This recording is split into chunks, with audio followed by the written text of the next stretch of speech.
Muy buenas a todos, bienvenidos a un nuevo vídeo de la Era del Hierro, y en esta ocasión os voy a hablar y os voy a recomendar una revista que acaba de salir hace poquito en los kioscos. De hecho, si vais a cualquiera de vuestros kioscos o de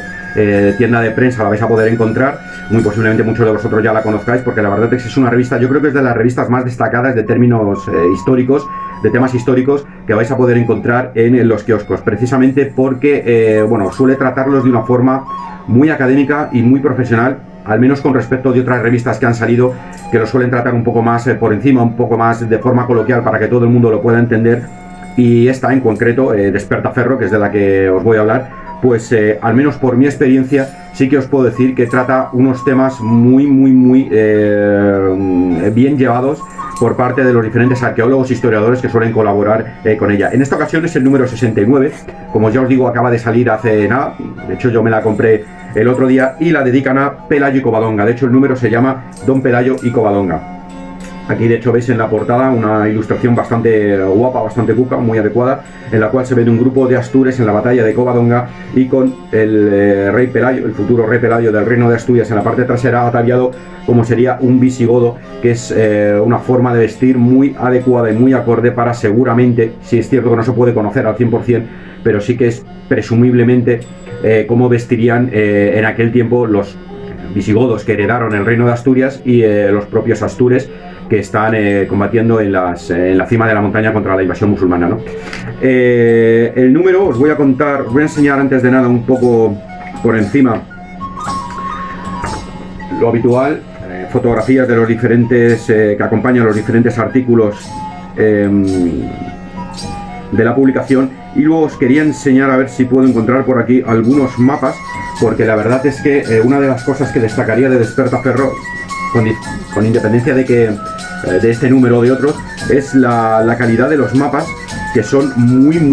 buenos. La verdad es que son muy buenos. Es de las mejores revistas en incluir mapas temáticos sobre los temas que trata. Es una cosa impresionante. Merece muchas veces únicamente hacerse con esta revista para poder tener una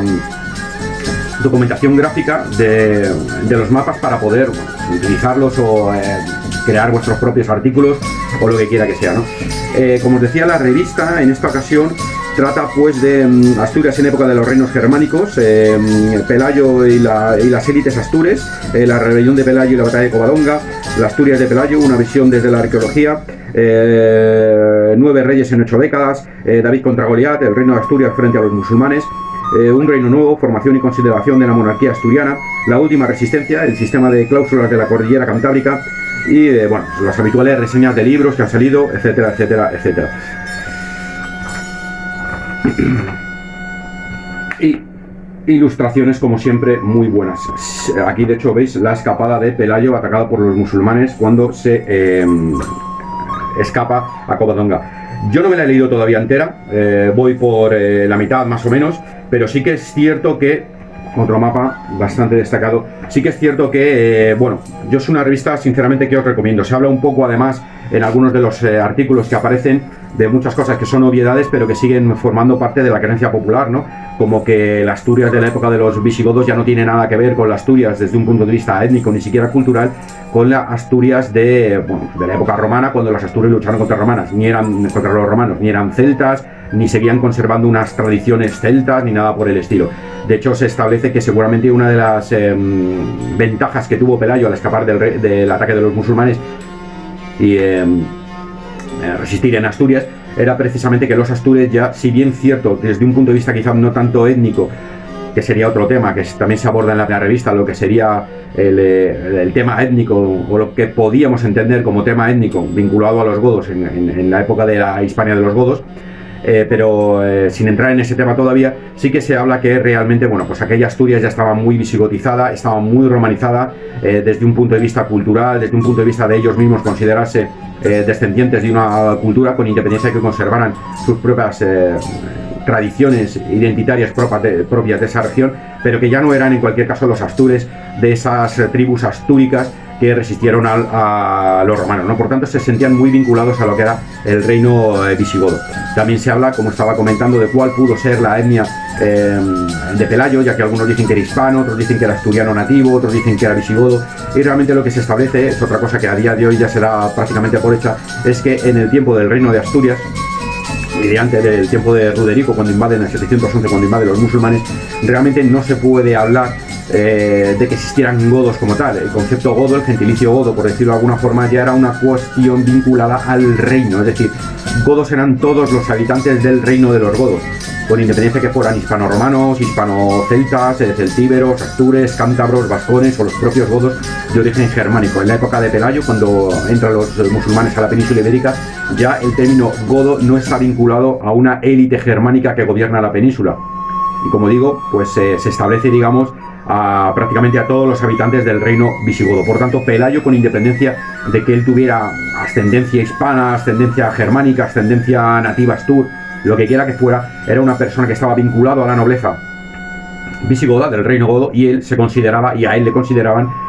como godo, seguramente exactamente igual que consideraban a los astures. A los astures les consideraban, de la época esa, del siglo VIII, les consideraban godos, con independencia de que fueran astures, ya que muy posiblemente el propio concepto astur, como he estado comentando, vinculado a esas tribus astures, pues en esas fechas ya carecía un poco de importancia. Todo procede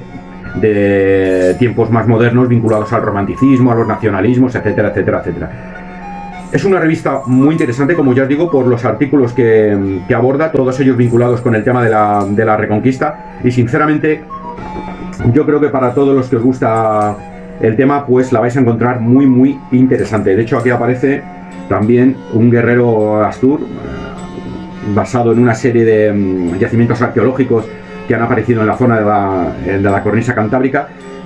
donde se rompe, digamos, también un poco los esquemas típicos de que los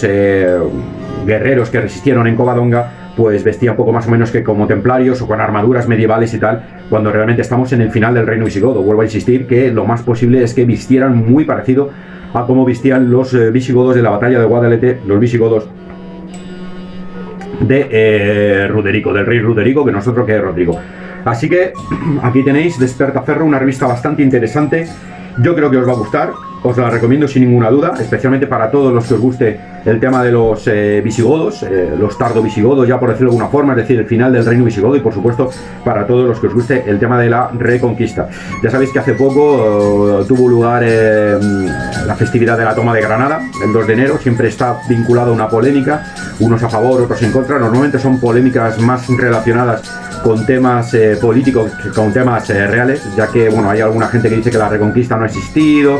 dan una serie de argumentos. Me parece un tema, como digo, muy político, un tema muy poco realista. La Reconquista existió.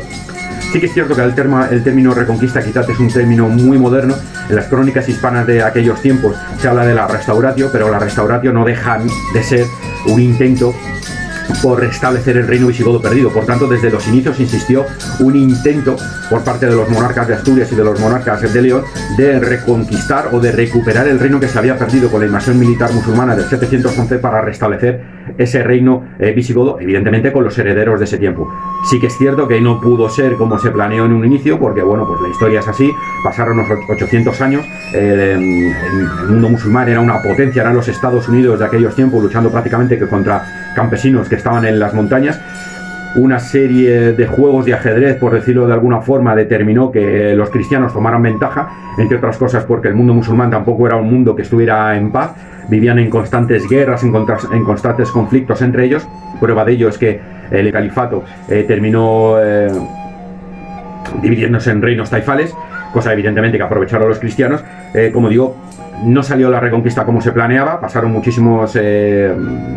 años, muchísimos siglos en los cuales hubo diferentes problemas con reinos que nacen, reinos que se unen, condados que se independizan, etcétera, etcétera, pero el deseo sí que existió. De hecho, el propio Alfonso X el Sabio, si no me falla la memoria, cuando conquista Cádiz a los musulmanes, entra en el desfile triunfal en la ciudad con el pendón de Asturias, con la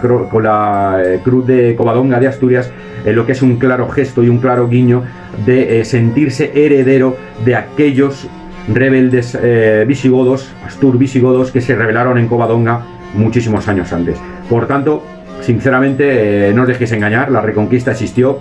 Si queréis no la llamáis Reconquista, llamadla Restauratio o llamarla como queráis, pero el deseo de recuperar un reino perdido militarmente por una invasión musulmana en el 711 existió, y de eso no hay ningún género de duda, ¿no? Así que nada más, nos vemos en otro vídeo, hasta la próxima.